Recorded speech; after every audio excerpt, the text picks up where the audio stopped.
is a Connecticut News StormWatch update.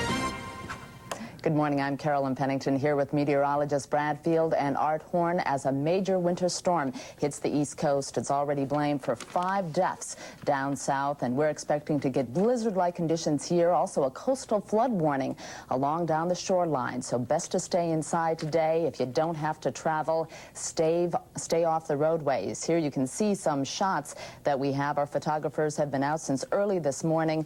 Already the snow coming down in West Hartford.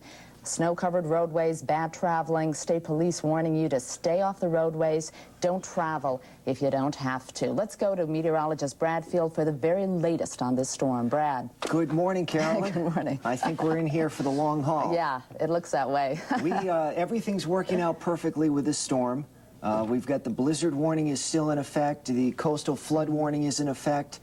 We've got the potential for hurricane-force winds along the Connecticut coast, and we're looking at the possibility of some severe blowing and drifting of the snow coming up during the day tomorrow. So we'll be here for a long time, I suspect. Let's go to the maps and we'll bring you up to date on the very latest. First thing we're going to show you is that obviously there's a blizzard warning in effect. We have not had a blizzard warning in Connecticut for, I think, 7 years. But we have a blizzard warning in effect. What's the technical definition of a blizzard, you might ask? Well, it's for very heavy snow. It's for winds that gust. We'll have that, definitely. It's for winds that gust over 35 miles per hour. We will have that, definitely. And it's for temperatures below 20. Okay, got us there. At times it'll be below 20, but at times it won't be. One advantage this storm has over the tremendous nor'easter of December is that the temperatures are a lot colder to begin with. Through the interior of Connecticut right now, temperatures are in the low 20s, and the ocean temperature is the coldest it is of the year. Right now, the ocean temperature is in the mid-30s. There is a coastal flood warning in effect for this afternoon and for overnight tonight. High tide is at 3:12 this afternoon. The worst of the flooding will be in the western end of the Sound, where the water gets really boxed in, getting pushed in with an east and northeast wind. We're looking at New Haven, Milford, Westport, Stamford, and Greenwich as potentially being very hard hit in the low-lying areas right along the shore. Now, this storm, as Art and I have been telling you, has been massive across the South. We're trying to get a track record on this storm. I told you about Birmingham and Mobile, Alabama, and Atlanta, Georgia is having an all-out blizzard right now, and the storm center is moving up the coast. It won't even be to Norfolk, Virginia until evening. So then it still has all that way to go, so it's going to be very stormy here throughout the evening. And then tomorrow, once the storm goes by, just like a hurricane, Carolyn, we're going to get the backlash. The winds today are going to be from the east. Tomorrow, they're going to be from the west and northwest, and the winds are going to come just the opposite direction. We're going to get some powder snow thrown on the top tonight, and some of the reports that we've been reading from the government, the National Weather Service out of Washington, are indicating the potential that if we get 1 foot to 2 feet of snow in the western hills of Connecticut, we could get 10-foot snow drifts during the day tomorrow. Wow. Well, Art Horn is here live. He's been here since early this morning outside braving the storm. We're going to call him Art Horn the Snowman. How's it looking out there, Art? I am now officially accumulating snow on my head. It is really beginning to come down out here.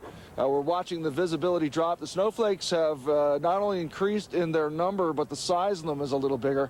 So it's really beginning to come down, and I would not be surprised at all with the intensity of the storm that we see snowfall rates by early this afternoon of 1 or 2 or maybe even 3 inches an hour in some spots. And as we have mentioned before, and as that Brad, your friend from Atlanta, mentioned, that he's getting snow with thunder and lightning. And that is also being forecast by the computer models to occur up in our area. So this evening, if you see some flashes of light, it's going to be some thunder and lightning, and of course the snow will come down very hard at that time. Well, I tell you, it's really coming in now. It's starting to blow a little bit, and snow beginning to accumulate here where we are in West Hartford. We're just getting a gust of wind right now. Wind chill, -10, delightful. We can really begin to feel it out here. Oh, there's a squirrel over there beginning to get ready for the storm. if you have not prepared for the storm, I would suggest doing it in the next hour or two. If you're going to get some things at the store to hunker down for tonight or tomorrow, it'd be a good idea to get out there and do it now while travel conditions are still reasonable, because it's really going to get bad around noon, 2, 3, 4 o'clock this afternoon. The visibility is going to go down to nothing, and the snow is going to be coming down at the rate of 1 or 2 inches an hour. So it's really beginning to come in here. It looks like winter is going to climax here with a very large storm, and hopefully that's going to be it. Hopefully this is going to be the grand finale, and we're just going to put the curtain down on winter after this. But it looks like we're going to have to weather one more very large blizzard-type storm today, tonight, and tomorrow. How is it in the studio there? Oh, very cozy. Warm, warm, very nice, very nice. I'm glad we're in here. There have been we should tell you about numerous accidents along the shoreline already. Evidently, they're getting socked a little bit before the rest of us, so do watch out. The storm's coming up from the south. That's right. Yeah. So do stay off the roadways if you can, because it's very dangerous driving. We're going to take a short break and be right back.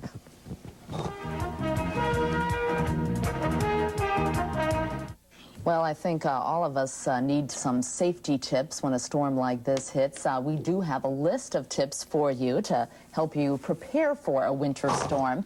Of course, you always need to have things like extra blankets, extra flashlights. And yesterday at the grocery store, I think people were very busy stocking up on some of these items. Of course, have proper clothing, including water-resistant boots. We have our Channel 30 gear, water-resistant gear that we just have, so we're prepared. Also have first aid kit, battery-powered radio, just in case the TV goes off the air. Got to have that radio. Flashlight, extra batteries, as I mentioned before. Also, canned food and a can opener, always important. Bottled water, something that a lot of people don't think about. Also, listen to a radio or TV for updates. Prepare your storm plan ahead of time. Always be ready for something like this. And during a storm warning, and Brad, this is a storm warning, right? This is definitely an all-out blizzard warning. Okay. Best to stay indoors. If you must go out, dress in layers. Also, cover your mouth with a scarf to protect your lungs. During a storm warning, also avoid unnecessary travel. And the reports we're getting from state police right now, a lot of accidents already, and we've just begun with this storm. So use care also in shoveling snow. I think a snowblower is probably the best way to go after this storm is done. And if you must travel, have emergency supplies in your car, like a flashlight, blanket, flares. So now we have Wendy Rieger from Bethany Beach, Delaware, with this live report to tell us how things are looking in her area. Good morning from Bethany Beach, where the storm has intensified, and just at this moment, let's take a look at the beach out here. The waves are just now starting to reach the boardwalk. The wind is blowing at about 50 miles an hour and gusting. This started out about overnight as snow and sleet, and now it's just sleet and heavy winds. So far, looking down at the real estate here, nothing is seriously damaged, but right over here at this condominium, you can see the siding has sorely been peeling off and blowing away. That is the only damage we have seen so far. This is the third storm that this peninsula has had in the past year. The last one was in December, and the problem with that is that it eroded the beach and took away much of the protective dunes, so that the coastline does not have the kind of protection that it usually needs in a storm like this, and this is expected to get much worse. The high tide is going to be noon today. As you can see, it is now starting to hit the boardwalk. This boardwalk, by the way, was washed away just a year ago in a storm. It's starting to reach here, and people say it should be across the boardwalk and out at Route 1, which is about 4 blocks from here, at high tide. That is their fear. Evacuations? No. This is the winter season. You have the winter people here, the locals, who say they are going to stay here unless it gets really bad, and they are used to this. In fact, this is called the Delmarva Peninsula, and they say they consider this weather Delmarvelous. But there are contingency plans to move people out. But right now, everyone here says they are used to storms, and they will wait and see. I'm Wendy Rieger, reporting live from Bethany Beach in Delaware. As you know, the governor has declared a state of emergency. That was at 10 o'clock this morning. Standing here with me is the director of the Office of Emergency Management, Jim Neal. Jim, what can you tell us about the situation now, and what does this declaration mean for the state? Well, first, the situation now in Connecticut, as most of the people of the state know because of the media, if they aren't looking out their windows, is that we're experiencing a severe winter storm. Conditions are deteriorating in some portions of the state. Visibility is decreasing. We have the threat of coastal floods this afternoon or later on this evening. It's a good time to be indoors. Are you evacuating in some areas at this point? Yes, we are. Some local officials have ordered the evacuations in Stamford, Fairfield, and Old Lyme, as I understand it.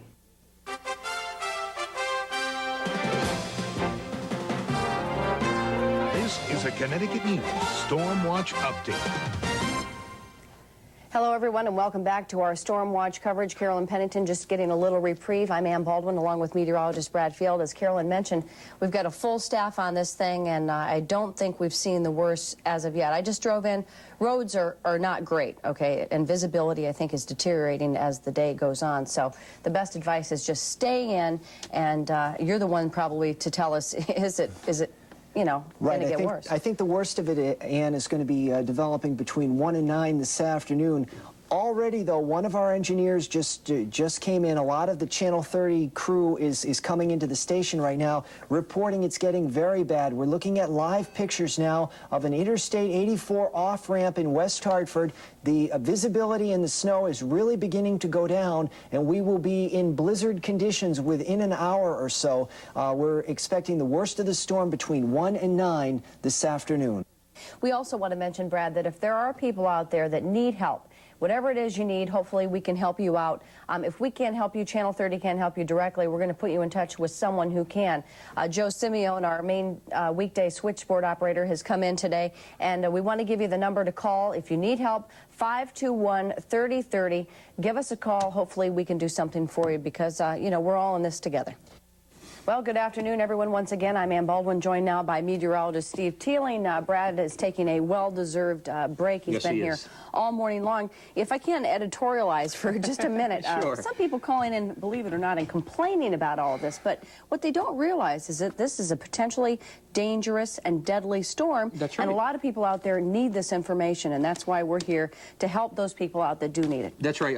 Someone called in to complain about why are we talking to the snowplow drivers. Well, they are our contact on the roads. Exactly. They are letting us know what is happening out there, what they are doing, and exactly how they're doing it and when they're doing it. So it is important that we do interview these people just to give you a very full idea and a full scenario of what is happening across the state. All right, Danielle Knox is on her way into work right now. Okay. We've got her on her car phone. Danielle, you're out there on the roads only because you've got to get into work. How is it?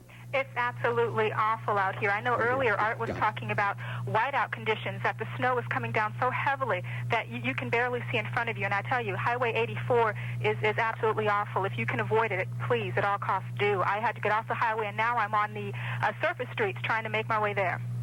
All right, Danielle, what town are you in right now? I am still in Hartford on the Hartford-West Hartford line. Even the surface streets are bad. I know the snowplows are trying to do all they can, but I think it's just getting a little too much for them. Now a lot of the streets are still just absolutely covered with snow. All right, Danielle, good luck. Take it easy. Take it slow. Our Tom Monahan is in Hartford now, and he's got something else to tell us about. How you doing out there, Tom? Okay, and this is pretty good out here. I'm doing some quick dancing. John, I wonder if you can get a shot by me into that car, and you can see the ticket on there on the windshield. I can't get out that far. I don't have enough cord, but maybe on the driver's side you can see the ticket.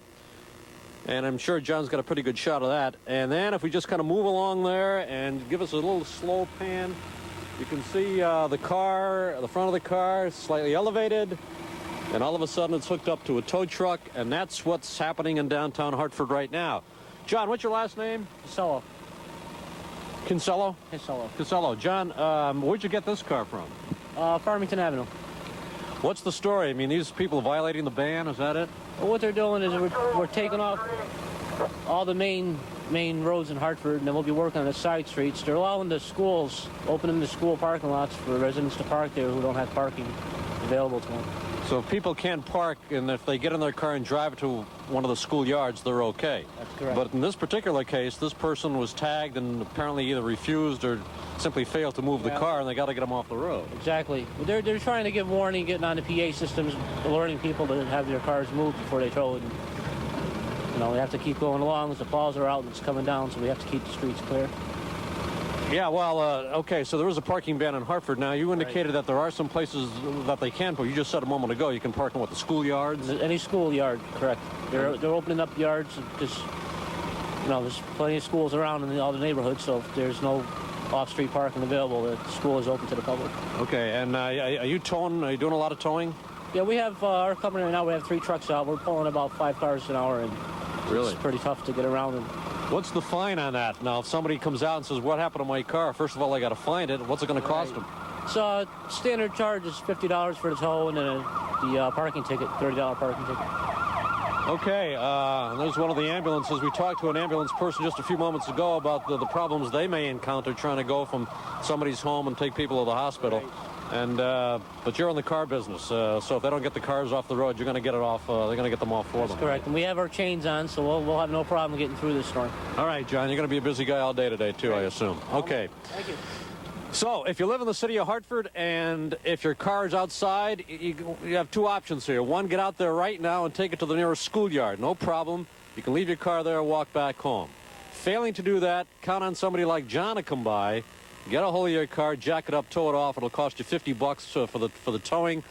I don't know what he said about the fine, but that's probably, you know, another $100, $150, maybe $200. So 1 or 2 choices. Make it easy on yourself. And back to you. All right, towing fine, and what he didn't mention is they usually charge you to store it there. So that's right, they get you 3 times. That's exactly, so that can really add up. But so as Tom mentioned, the local schoolyards opening up their parking lots, and that is probably the best place to park. I believe we're ready for Doug Green. That's he is right. on the shoreline right now. He's down at Penfield Beach. Okay, Doug, what can you tell us down there? Well, I'm trying to keep my balance here. The wind was just kicking up about as high as it has been since we've been down here this afternoon, and then all of a sudden it eased off. You can judge by my hood about how it's blowing, and you can see it blowing out towards these buildings along Penfield Beach here in Fairfield. There are some people probably too far away for you to see, but some people who just come down here to experience the force of the wind. It's really something for people that went through the storm in December. They learned their lesson and they're heading for higher ground. And if they needed a reminder, the authorities have gone door to door down here in Fairfield, telling people to get out while they can. The next high tide here is still 1.5 hours to 2 hours away. But the people here say they're not so much worried about that one as they are the one in the middle of the night. And because it's so much easier to get people out now when it's daylight than it is in the middle of the night, the authorities are saying to evacuate now from this area in Fairfield along the beach, as well as those other towns mentioned before, Old Lyme, Milford, and Stamford, with voluntary evacuation spreading also. And I'm sure there will be more of that as the afternoon goes on. Right now, the wind here, it comes again.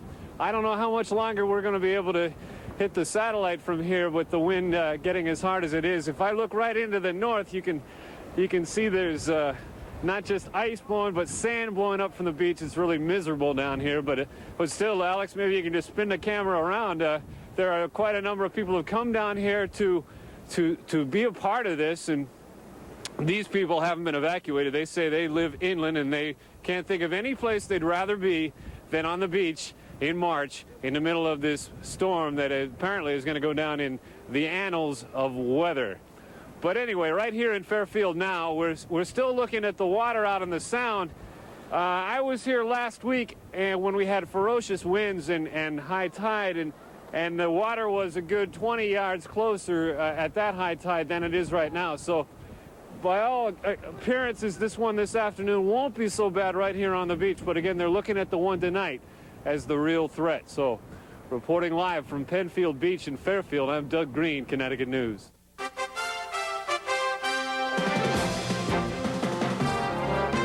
This is a Connecticut News StormWatch update. Good afternoon, everyone. I'm Connecticut News 30 meteorologist Brad Field. Look who's here. Our sports director, Beasley Reese, very nice of you. This is a total team effort by the part of the news department at Channel 30. Beasley giving up his day off, the sports director to come in and help out. Well, it's all hands on deck, and I think that's one of the most important things that we can say here, and it's also the same thing for the people of Connecticut. They are still calling for people with four-wheel drive and snowmobiles and those type of things to put your name on a list with the Red Cross in case conditions get so bad that people are needed. They have to call you to come out and help your neighbor. So it's all hands on deck here and also out in the state of Connecticut. It's Danielle Knox, we understand. Is that Danielle Knox? Yeah. It sure is. So, and she's getting, you know, there's meteorologist Art Horn running down to be of assistance, and hopefully we can get Danielle in here because we need all the reporters and all the help we can get. Well, let's hope that Art doesn't hurt himself. Yeah, we need all the meteorologists we can get, too. We don't need to lose a meteorologist right now. Look at Art. A powerful meteorologist. He is, he really that is. we have here. Right now, we do have some safety tips for you during this winter storm. Prepare a winter storm plan, of course, when you see something like this coming. We've been warned by meteorologists Brad Field, Art Horn, and Steve Teeling about this. Also, always bring extra blankets, proper clothing, including water-resistant boots. It's a must. And also a first aid kit, a battery-powered radio, very important. Also a flashlight with extra batteries. Also, during a storm watch, listen to the radio or TV for updates. Prepare your storm plan for your family. You should always be ready. And during a storm warning, which is what we have right now, stay indoors. Don't go out on the roadways. If you must go out, dress in layers. Cover your mouth with a scarf to protect your lungs. With these high-powered winds, you're going to need that. Avoid unnecessary travel and use care in shoveling snow. Best to use a snow blower at this point. Also, if you must travel, have emergency supplies in your car, like a flashlight, blanket, flares, so that people can see you if you do get stuck out there on the roadways. Also, alert someone to what route you'll be taking and when you expect to arrive, so they know if you are late and know whether to send help or not. And if you get stuck while traveling, just stay in your car. Tie a bright-colored cloth to your antenna for rescuers so that snowplows or police going by will be able to see you and try to rescue you. And if you get stuck while traveling, start the car and use the heater for only 10 minutes of every hour. Don't keep it running. And also, some other tips, don't keep your car running because of course, carbon monoxide poisoning. Make sure your exhaust pipe is clear. Always clear that. Also, when your engine is running, leave overhead light on so you can be seen. And again, when state police or a snowplow or somebody going by, they'll know that you need help. Also, keep moving. We had a doctor on earlier talking about frostbite. Of course, a big problem. Keep moving so your blood will be able to continue to circulate. Also, keep one window open slightly for fresh air, but of course, keep it away from any blowing wind.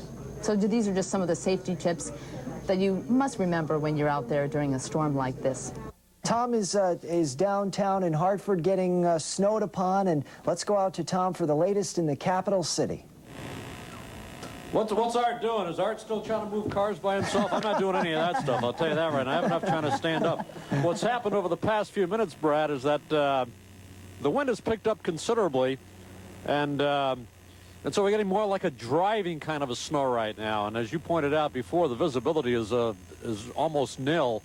We're only probably, I'd say, maybe 150 yards from the Capitol, maybe 160 yards from the Capitol building itself, and you can hardly see it. Now, we have a couple of our friends from L&M here, and this is the ambulance service, and we can't stress this enough, that obviously it's extremely important to keep the roads as open as possible so that these people can get through and take care of people who need help. Let me ask you, first of all, let me get your name. Jerry Roberts. Jerry? How you doing? Renee Barcelo. Jerry and Renee. Okay, you've been busy so far. What's going on? Mostly minor motor vehicle accidents, thank goodness, and just people that can't get out, have no other way to get to a hospital and call us. Right. So you have been responding to many accidents, albeit not serious accidents, but a lot of accidents? Not a whole lot. There's been a few here and there, but very minor. I don't think there's many people out today. Yeah, but some injuries reported?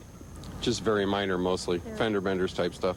How about people at home? Have you been getting calls from home, people who perhaps are sick and not feeling well, they want to get to the hospital? Yeah, we've gotten a few of those. Yeah. We've had a few doctors discharge some patients to go home today also. We Well, bring them home. It's better to go home than have to go in, I guess. Going home in this weather may not be advantageous to you, you know. How are you finding the roads? It's very slippery, very slippery. Yeah, if you don't have to be out, don't be out. Yeah. I don't know how you measure texture or how you define texture of snow, but this is a slippery snow. There's no question about that. It's very wet, very slippery. We've been here at the corner of the Capitol in Washington, and we've seen a lot of ambulances going by. What's going on around town? We've been going back and forth. We've gone to Berlin. We've been everywhere. We've been all over the city. Just mostly sick calls, but a few accidents. Yeah. More so than usual? Not really. than any other day. It's just that you see it. You're seeing it now because we're the only ones out here, probably. Yeah, right. Not necessarily weather-related, but the weather plays a part. Thank you both. We'll let you get back to work. Appreciate it, Jerry and Renee. Thank you very much. Stay off the streets. Let these guys do their work. People who have some problems, whether it be in car accidents or people sick at home, give the ambulances a chance to get through. Doug Green, I understand, has been able to tough things out for a little while longer down in Fairfield. When we last checked in with him, things looked pretty bad. Doug, you're just looking progressively worse. He can barely stand up. That's a sure sign of a blizzard when the snow is blowing horizontally like that. Doug, yeah, it is blowing horizontally. I can sneak a peek into the north where the wind is blowing, and then my lips freeze, so I guess I better not do that. Of course, the major concern here is the water. It did wash up to about a foot behind me a few minutes ago, and we're not even at high tide yet. That was a rogue wave. Most of them stay back down, but the water is coming in, and people down here are clearing out. The fire department went door to door. They rang their sirens. They want everybody to head for higher ground, and they're not worried about this high tide. They're worried about what will happen later on when the winds blow harder and the water starts blowing in. And then we get another high tide in the middle of the night. We've been stressing this all along. The evacuation will be a lot easier now than it will be in the middle of the night. So they're telling everybody down here in the Penfield Beach area to head for the higher ground. A lot of these homes farther down the beach got water during December. Some of them were actually wiped out in December. A lot of lessons were learned then as I blow a little bit up the beach here. When high tide comes this afternoon, I suspect it'll reach to where I'm standing now. This snow that is piling up here will probably help a little bit. It'll keep the water from flowing in. At least that's what some of the residents were saying a while ago. But around 5 or 6 o'clock, there may not be anything they can do to keep the water from breaching, and then we'll have the coastal flooding that they went through here in December. But right now, the wind is picking up, and I think that we're lucky we can get the signal up to the satellite. The satellite dish is blown so hard that the signal gets blown off. So I think the engineer in the truck, Joe Petrolito, says this is it. We're going to take cover and head for higher ground as soon as we're through with you here from Fairfield. Let's go back to the studio now. An incredible sight, Doug. Take care, take shelter. You, Alex Rubin, Joe Petrolito, a good job out there, and I'll tell all your prospective wives, girlfriends, whatever, get that chicken soup on. Those guys are going to need it. Joanne Nesty was lucky. She got on a flight out of here while Bradley was still open last night. She's in Washington, D.C., where she interviewed President Clinton today. Joanne, you don't know what you're missing. You know, Ann, I think I do, because they're getting it here. Maybe not quite what you're getting there, because it's turned to kind of what Brad calls a wintry mix down here now. But it is just ugly, and it's one of the worst storms I think they've seen here in a long, long time.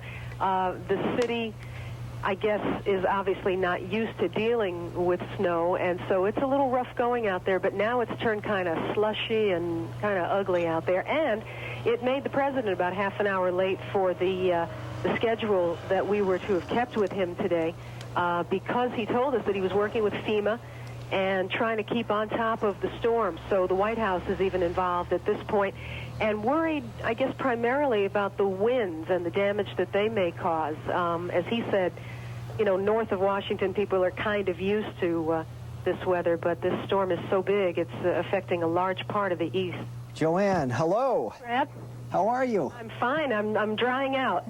Well, Joanne, I'll tell you, this we have an all-hands-on-deck here day going, and Beasley Reese is sitting here. You know, he's been doing some anchoring today. Wow, that's great. But, Joanne, while you were just talking, we saw some pictures of plowing going on along the Ridgewood Road and I-84 off-ramp. The snow depth outdoors here is getting incredible, and what we had to do to avoid that mixture of sleet and rain is just get you out of town. This is a straight snowstorm up here, and the forecast that we're giving now is for 2 feet of accumulation. Wow. And we're going for drifts of anywhere from 5 to 10 feet. Well, you know, Brad, I was watching last night down here the NBC affiliate and its meteorologist, and you know, they were talking among themselves, the anchors and the weather people, about how oh, we've heard these scares before, but this time they were dead serious, and they were telling people to take precautions and to really be prepared.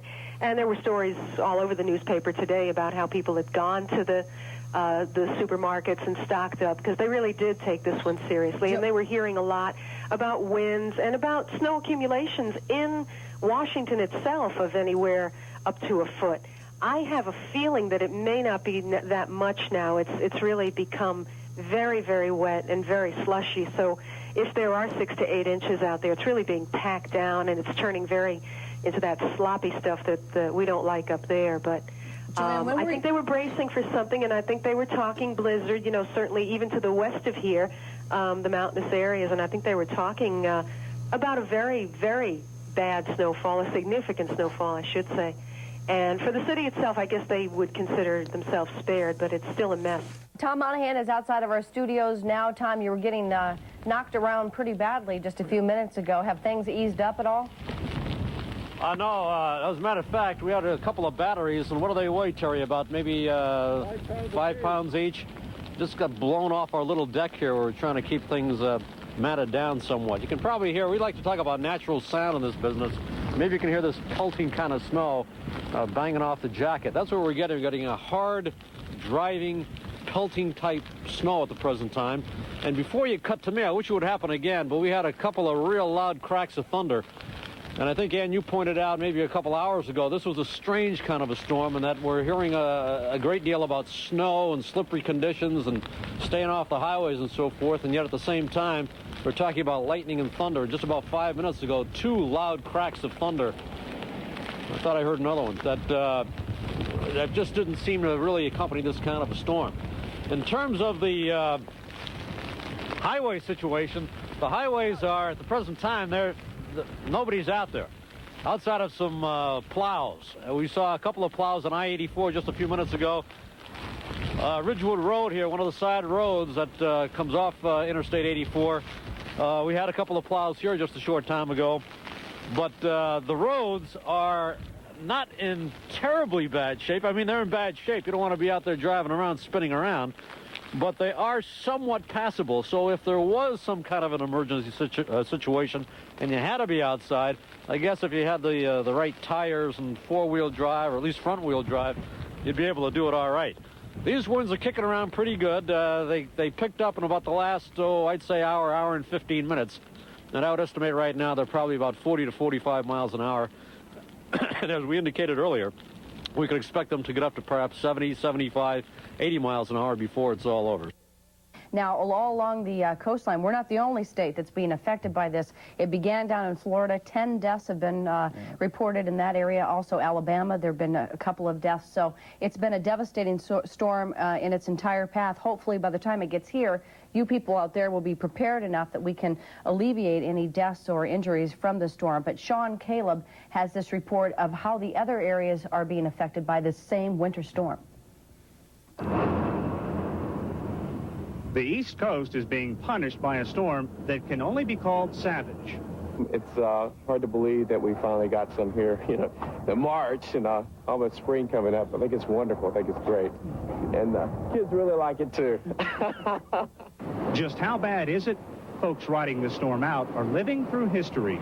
The National Weather Service says its intensity in the Atlantic states hasn't been rivaled since 1932. The Deep South is dealing with deep snow. It's blanketing the Georgia mountains, and parts of Alabama are under 2 feet of snow. Once again, travel not recommended out on area highways. Just stay indoors and keep an eye on the weather from the comfort of your own home. It's not just the ice and snow causing problems. This storm blew in with a fury. Gale force winds of up to 75 miles an hour made early morning travelers pay for their stroll. Airports all along the East Coast are being affected by delays and cancellations. The late winter storm gave some folks a chance to stretch their legs and actually enjoy the snow. But for many others, the storm led to power outages and other emergencies. And it looks like we're going to have quite a bit of accumulation before the day is over. We want to mention also that we've just been told that I-20 has been closed from Villa Rica all the way to the Alabama line. The mid-Atlantic region will measure the storm in feet, not inches. Further south, tornadoes blew across parts of Florida. Winds left their mark in the Miami area. It's being called the worst weather there since Hurricane Andrew hit the region. Limbs overburdened by winds snapped and brought down power lines. A new tent city that had just been opened is now closed. Residents were moved out as the cold weather began to roll in. It's expected temperatures will dip down into the 20s. Sean Caleb, CNN, reporting. All right, we need to go to an EBS alert now. Let's go to that now. Emergency message will begin 5 seconds from now.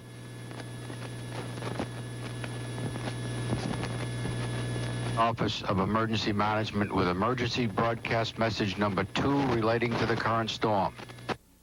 For the present, the decision has been made not to close any roads in the state as a result of the current storm. However, the cooperation of the public is requested to reduce traffic on highways to the absolute minimum needed for essential services during this time of emergency.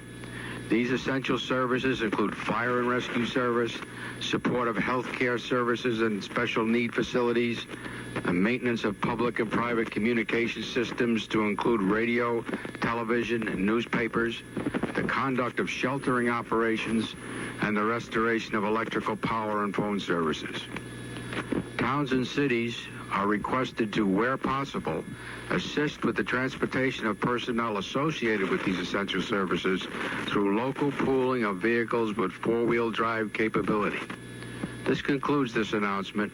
Additional emergency broadcast system messages will be provided as required.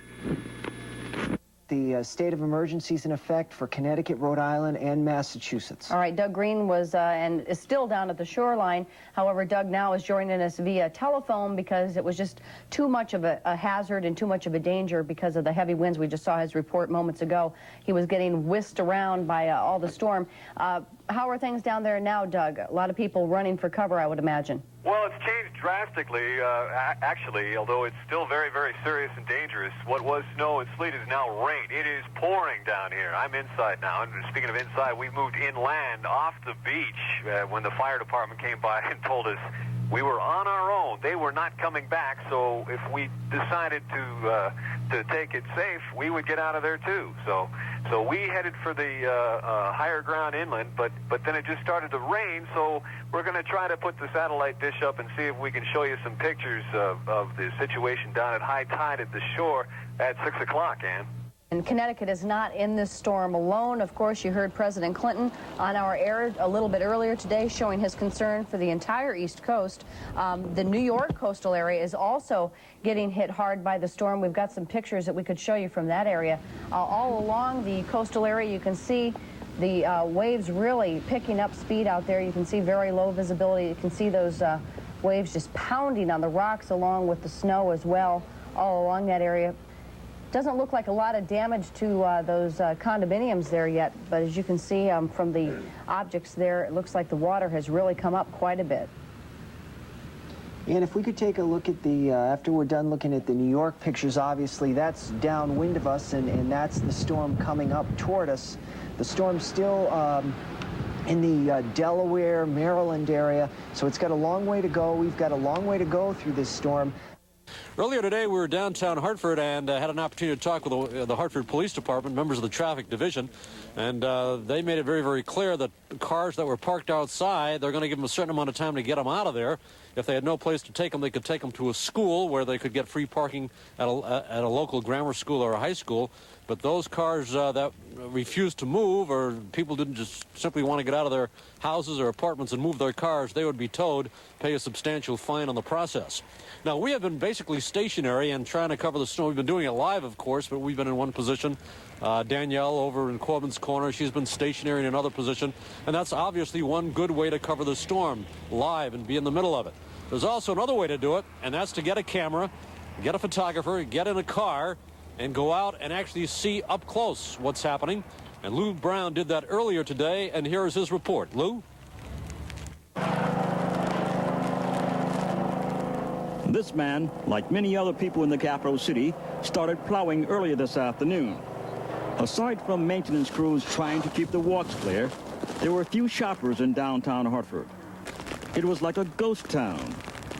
We caught up with a bus heading to New Britain with only 6 riders. The bus normally carries about 20 passengers on this run. It is a little dangerous. If you didn't have to work today, would you be out here? No, I wouldn't. City workers were busy keeping the streets open. Emergency vehicles were getting through. There's a parking ban in effect. The tow trucks are out in force. Residents, ignoring the warnings, soon found their cars being carried away. Other motors had problems with dead batteries, taking it all in stride. The wind-blown snow started picking up around 2:30 this afternoon. This letter carrier continued making his delivery as the blizzard-like conditions increased. It wasn't all work for many people who ventured out. It's prime weather for cross-country skiers. You know what some people are going to say about this here? You got to be insane. Oh, it's great. It's the only way to travel on a day like today. Despite the fact that we got a blizzard? Yeah. I'm not a skier, but as Steve Winter took off on his skis, I had a thought. There's one consolation with all of this. Spring is just around the corner. In West Hartford, Lou Brown, Connecticut News. Thank you, Lou. What corner are you talking about? That's what I want to know. It seems like it's about 6 months away here. And I kind of like that guy with the skis. I mean, he says get out into it. You got to like this business, number one, and you have to like to be out in the elements, number two, to be doing what we're doing on a day like today. Carolyn Pennington's been at the storm desk. Carolyn, what's new? Yeah, I've had it easy in here, I guess, compared to you, Tom, braving the elements outside. Of course, along the coastline, they've had big problems there all day. Mandatory evacuations are taking place in several shoreline communities. Norwalk, Fairfield, Stamford, Old Lyme, Milford, all under mandatory evacuation. Voluntary evacuations taking place in Clinton, Darien, East Haven, Stratford, and Branford. 64 shelters have been opened throughout Connecticut. The list of shelters, numerous to name. If you need to go to a shelter, remember to bring some important items with you, like if you're on medication, bring that, of course. Diapers. If you're spending the night at the shelter, bring bring towels, blankets, pillows, toys for children.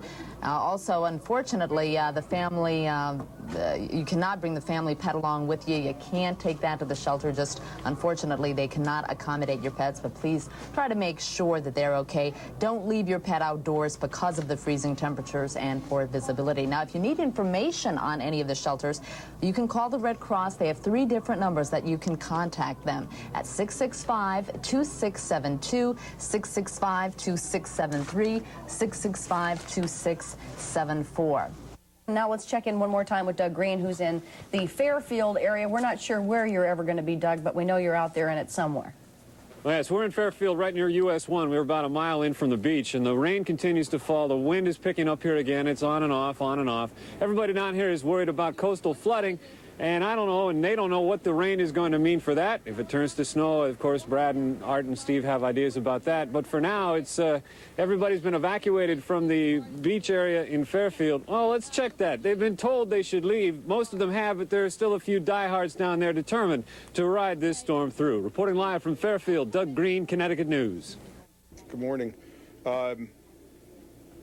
First, I would like to express my appreciation to the employees of the state of Connecticut and the various agencies that have been involved, to the institutions, the utilities, the people of the utilities of the state of Connecticut, to the American Red Cross, all of whom have been magnificent in response to this crisis. Point number 2, the conditions that one would deem as dangerous still continue. We have temperatures around 20. We have wind gusts up to 60, and wind chill factors in the northwest corner could be as low as 30 degrees below zero. And obviously with the potential of drifting in that part of the state.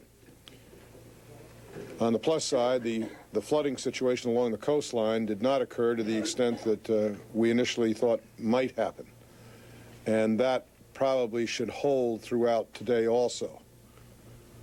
So what we in essence have are still blizzard conditions in terms of the winds, in terms of the wind chill, in terms of drifting snow. We do not expect much more in the way of accumulations of snow either.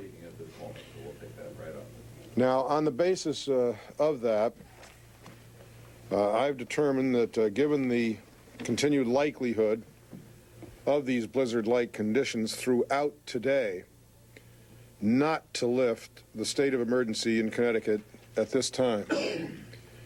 Though the snowfall is tapering off, expected wind gusts of up to 55 to 60, drifts up to 10 feet, wind chill factors down to 30 below zero, warrant continued protective actions.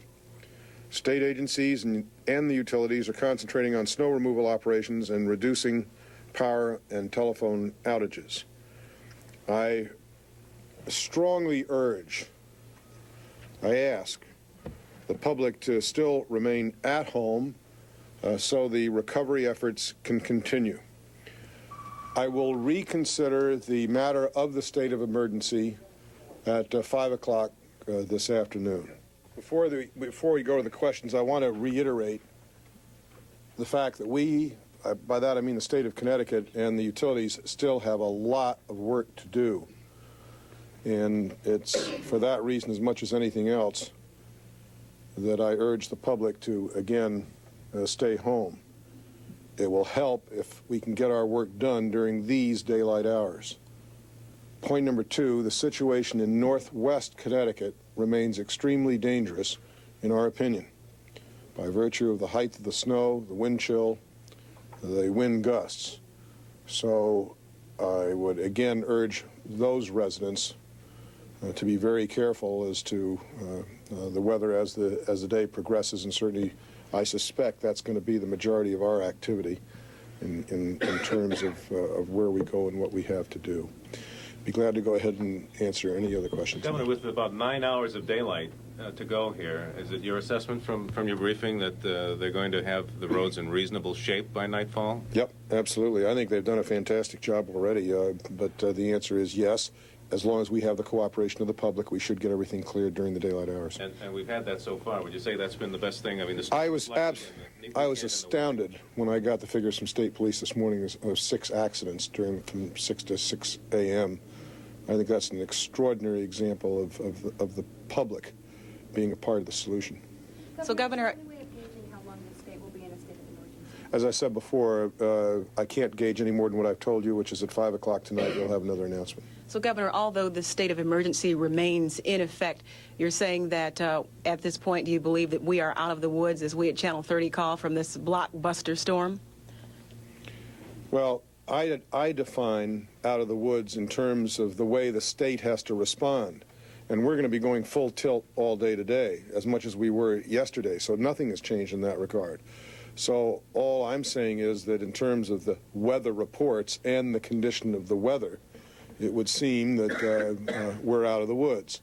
But having seen, excuse the pun, the flakiness of this storm, I wouldn't like to have it turned back around on us. And in any event, it really doesn't change our mission at all as to what we have to do during these 9 daylight hours. We have as much to do today as we had to do yesterday. How much is this going to cost the state? I don't have any estimates on that yet. So you're not going to be able to close the legislature tomorrow?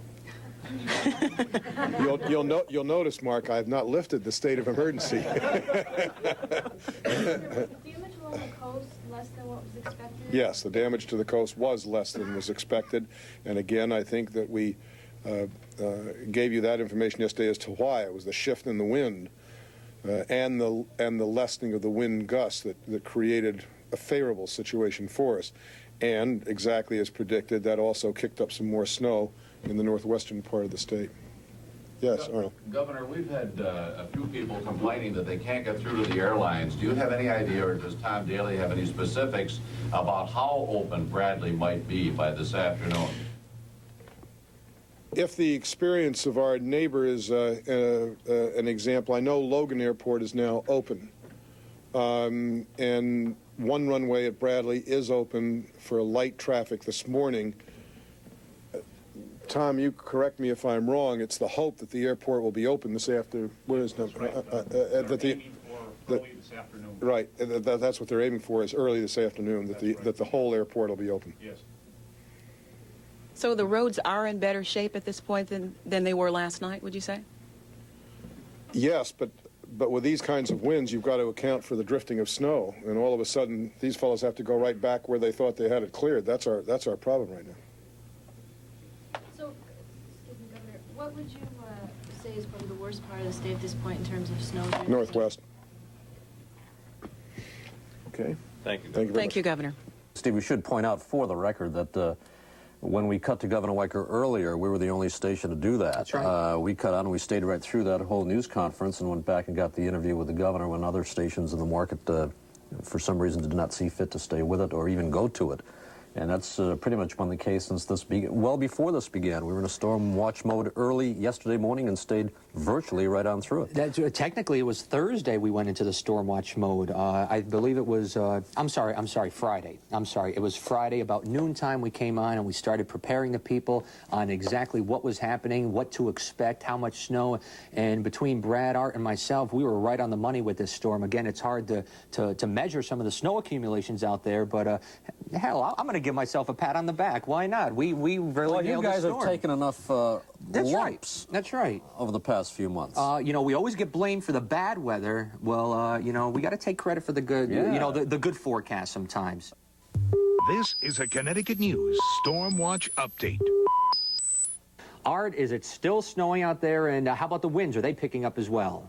Steve, not snowing right now. Sky actually brightening a little bit with no sun visible. But the winds are very gusty, very calm, almost dead calm for a while, and then picking up around 30 miles an hour or so. And to tell you, that's going to be a real story in the second part of the storm is the wind chill. Here is one of our Channel 30 wind chill charts. You students out there in our weather lesson program, of course, have some of these. I try to bring these with me when I go to the various schools, and we give these to the kids and show them how to use a wind chill chart. And I tell you, this thing is telling a very nasty little story today. By the way, you can get one of these by writing to Channel 30, WVIT, 1422, New Britain Avenue, West Hartford, Connecticut, 06110.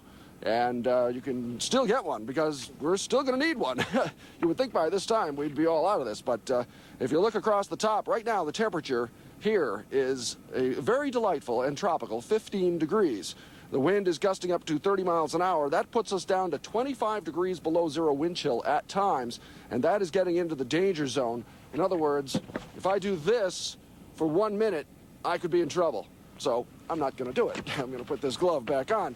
But that's going to be the story. I just got to look at the new computer numbers, and we are apparently going down into the single numbers tonight. So it is going to be remarkably cold. In fact, today, the normal high temperature here in Connecticut this time of year is 46 degrees, and it's 15 now and probably not going any higher. So we're talking about temperatures today 30 degrees below normal, and tonight dropping down into the single numbers with the wind blowing. So the wind chills, let's see, 10 degrees with a 20-mile-an-hour wind is about 25, and with gusts at 25 miles an hour, getting down into the 30-degree below zero wind chill area. So extremely cold tonight. For the drive-in tomorrow morning, I would think that there may be some trouble just starting the cars because it is going to be blowing and it is going to be extremely cold. I guess we've got some real blowing snow developing here. We can see the gusts picking up and taking this very light powdery snow and blowing it around. And that situation, of course, is going to increase through the day as the storm center pulls a little farther away. We get into the tighter pressure gradient and those northwest winds really begin to pick up. Very gusty in nature. And, of course, some parts of the state, we're lucky in that they got that sheath of frozen precipitation on top of the snow. So places like, it sounds like Middletown down to Danbury, probably over to Groton, London, Norwich, will not see as much blowing snow as the northern part of the state. So wind chill the story today, blowing snow. Winter seems to have a firm grip on the state of Connecticut. Back to the studio. Okay, all right, thank you very much. Let's go to Allison Clay back at the Armory. Allison? Yes, Tom, I'm standing here with a very loyal fan of Channel 30, Gene Hunt of the American Red Cross. Jean's telling us that although some of the shelters are closing, 20 or more than 20 at this point, your job isn't anywhere near finished. No. We have to have a damage assessment to see if there was any damage to houses, particularly down along the shoreline.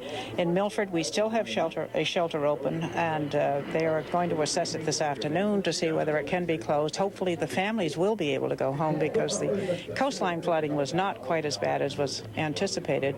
However, one of the things we need to look for at this point is whether there were basement flooding of any kind that might damage utilities that they have in the basement, and some of the things that do not normally show up when you make a fast overview. This is really unfortunate for those folks. They never have really recovered from the December storm. No, they haven't, and they were just beginning to get back into their homes, and this time they did not wait to be evacuated. They went right to our shelters. And they were the first ones to leave. Yes, I think they were, particularly Milford and Norwalk and the areas that did receive the bad damage in December 12th. So what are some of the other areas of the state where the shelters are still very active? We have a shelter open in Putnam, and I understand that's because of a power outage in the northeast section of the state. And she was going to assess that this afternoon to find out if that would be resolved and people be able to get back home if the power is restored. It's scattered around the state at this point. We're still doing an assessment to find out how many shelters are open, but mostly it was down along the shoreline. New Haven has closed its shelters. Bridgeport, who did have quite a few people, has closed theirs. Norwalk had quite a few. They've closed theirs.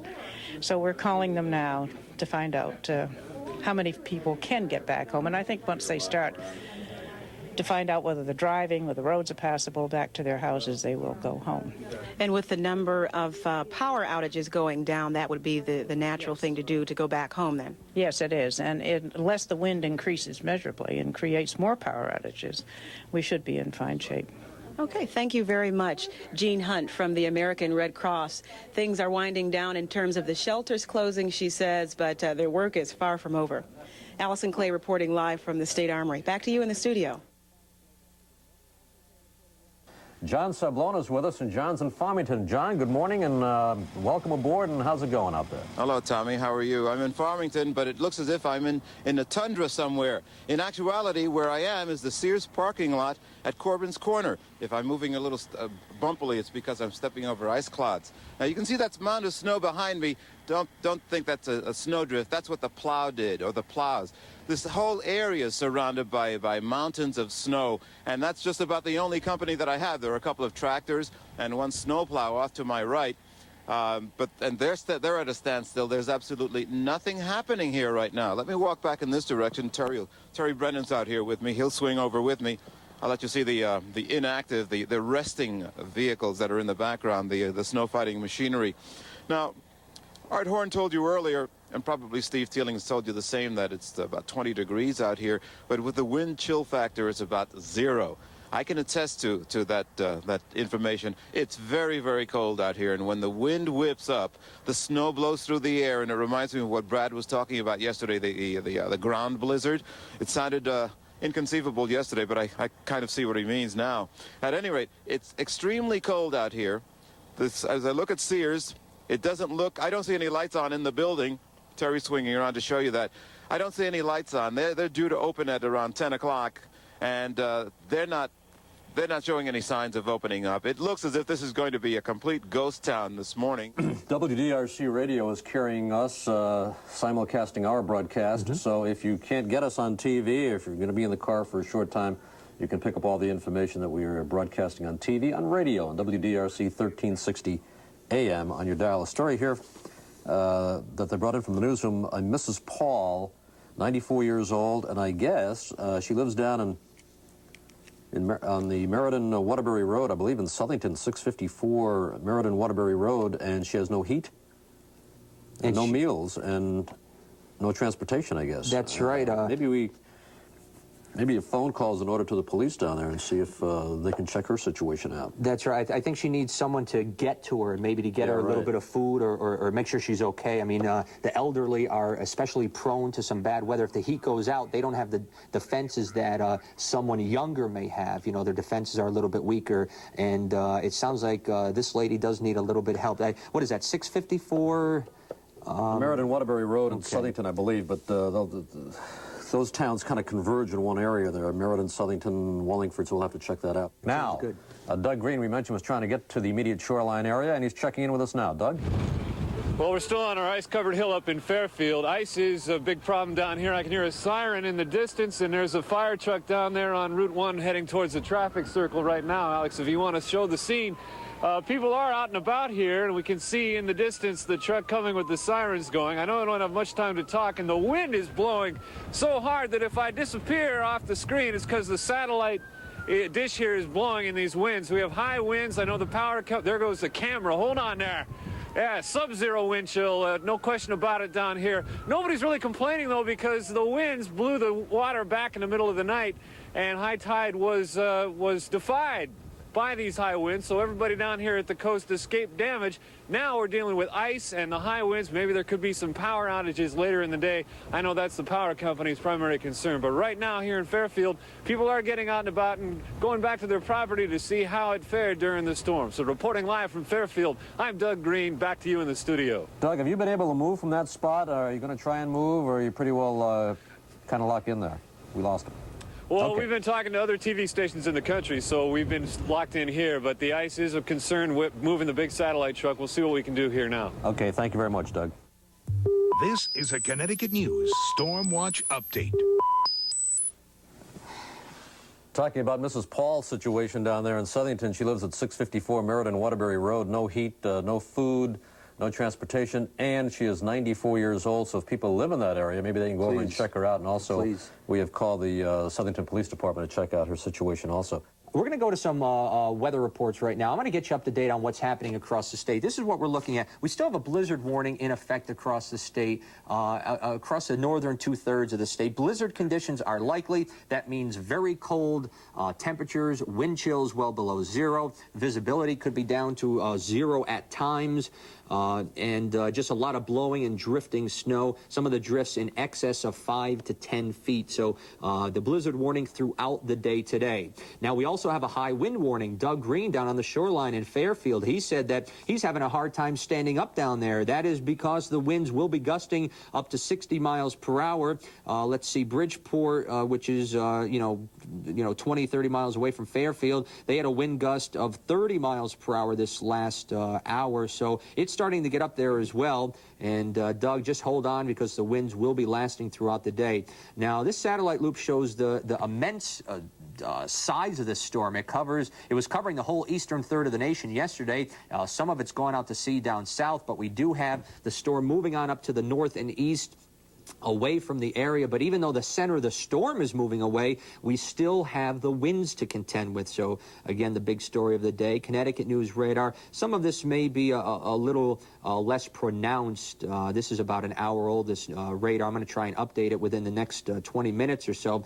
But the big story here, look at this. Snow accumulation, 20 to 30 inches up in the Northwest Hills. That has nothing to do with the drifts. Again, we had a call from Sandusfield, Mass earlier this program, and that is just about 15 miles over the border from North Canaan, and they had about almost 3 to 4 feet of snow with drifts up to the kitchen window. So you're talking good 10-foot drifts, and that's about the story in the Northwest Hills. Northeast corner of the state, it appears to me that they've had a lot of problems with power outages. I bet a lot of tree limbs came down on that. So that's what the snow accumulation looks like for the blizzard of 93. And that gets you pretty much up to date on what is happening across the area, Tom. We'll have some tips a little bit later on as to how to protect yourself. That elderly woman in Southington that was shut in, that needed some help, apparently she got help. Carolyn, just let me know from the newsroom. I don't know who got to her, if it was the Southington Police Department or one of her neighbors, but thank you all very much for your concern. I'm sure she greatly appreciates all your help, and she is pretty much all set right now, so thanks again. I also have a couple of other quick notes. When you're out shoveling your driveway and your walkway, if you have any fire hydrants on your property, shovel around that. God forbid if there was a fire in your neighborhood over the course of today into tomorrow, you got to shovel that. They need access to the hydrants, so that may be a good tip there. We also have some shoveling tips, Tom.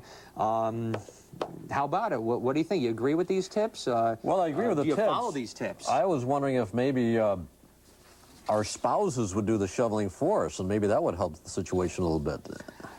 Yeah, I mean, that would save our backs. Yeah. That's not going to happen. It definitely would save our backs, but oh yeah, I mean, you got to do these things. You got to really watch it. Even though it seems like a light snow right now, you still have to take it easy. Last night, Tom, about midnight, you know, I was so pumped up with some energy. I went out and shoveled out my car out in the parking lot here, and I was right against the building, and all the snow that was coming off the building and drifting on down. I mean, it was up to my knee. I got long legs, Tom, and it was up to my knees right around the car. So it took me about a half an hour to dig all around the car. I believe we have a shot live from our tower cam. This is from our transmitter atop about 200 feet above the ground level on Rattlesnake Mountain.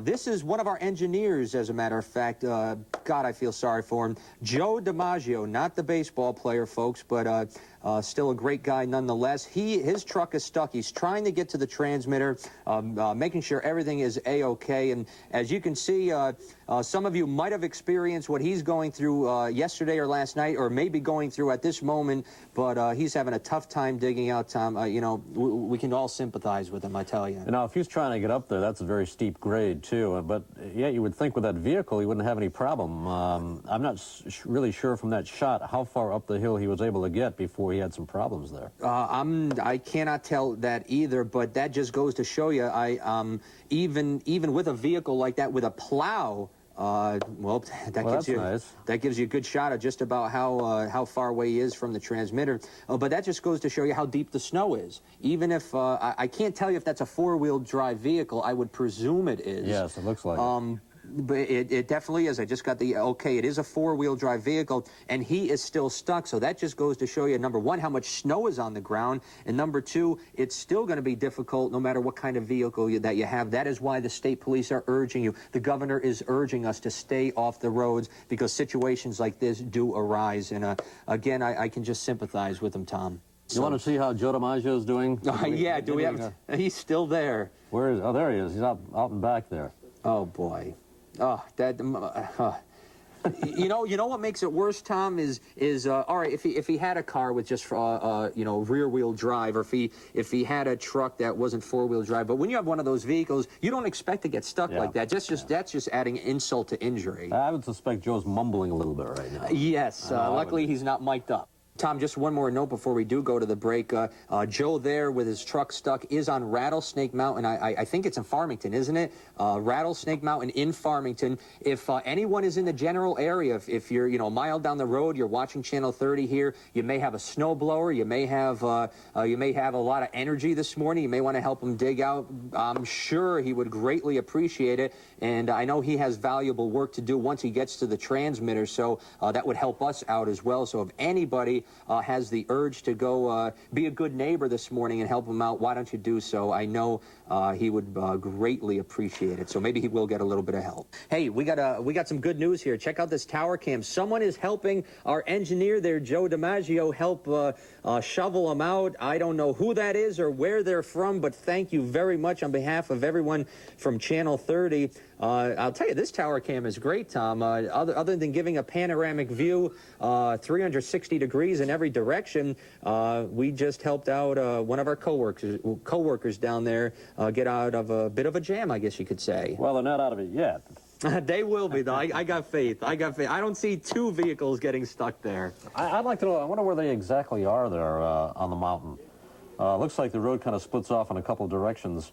So I'm not really sure how far up they are on the mountain. I'm not sure either, Tom. It looks like, you know, maybe halfway up or so, but again, that's just a guess on my part. They're telling us, Steve, that it's almost to the top of the mountain. Okay. So they're up there fairly high themselves. And that's probably where the deepest snow is as well. That's why he got stuck there. Yeah, and the camera's another couple of 100 feet up the transmitter. Yeah, and you know, with these winds, you know, it's always a concern that, you know, tower cam can be blown around with the winds. As you could see, the camera shaking right there, but hopefully that will be the worst of it, where the camera will not be knocked out entirely. So I don't think that'll be the case. I think we'll be okay. Yeah, I know, and keep in mind too that what the governor said earlier this morning.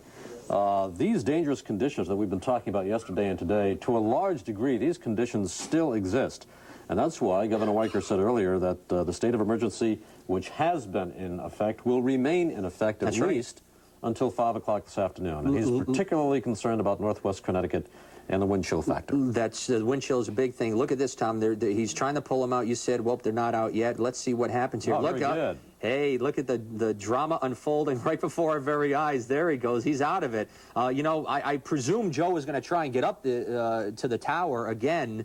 I hope that guy sticks around until he does get up there, but man, it's amazing what a four-wheel drive vehicle can do for you. Well, you know, one of the problems there, too, is that you have a gate down at the bottom of that hill, and apparently that gate, fortunately, was unlocked or left open so that the truck was able to get in there and get a hold of Joe and yank him out of there. That's otherwise, he would have been out on the, you know, Joe would have no way to get to this guy or this guy get into that was good. Joe. That was good on Joe's part, leaving the gate open behind him. Normally, you'd say, you know, shut the barn door. Well, he left it open. A fellow by the name of John Nips from Farmington was the man who saw Joe's situation on our channel. Joe DiMaggio was stranded up there on Rattlesnake Mountain, and John Nips pulled Joe out of the bank.